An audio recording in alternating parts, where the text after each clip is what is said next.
আসামে ভারতীয় বিমান বাহিনীর একটি সামরিক বিমান বিধ্বস্ত হয়েছে। স্থানীয় সময় শনিবার রাজ্যটির জোরহাটে অবস্থিত বিমান ঘাঁটিতে অবতরণের সময় বিমানটি দুর্ঘটনার কবলে পড়ে।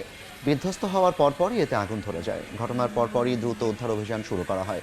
এই ঘটনায় বেশ কয়েকজন হতাহত হয়েছেন বলে আশঙ্কা করা হচ্ছে।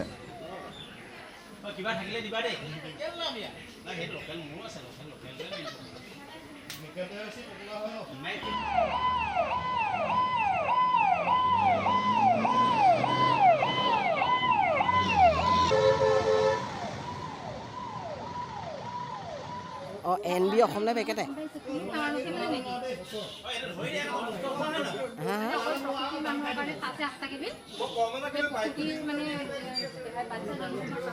হেল্ল' কিবা থাকিলে দিবা দেই সেইটো লোকেল মোৰো আছে লোকেল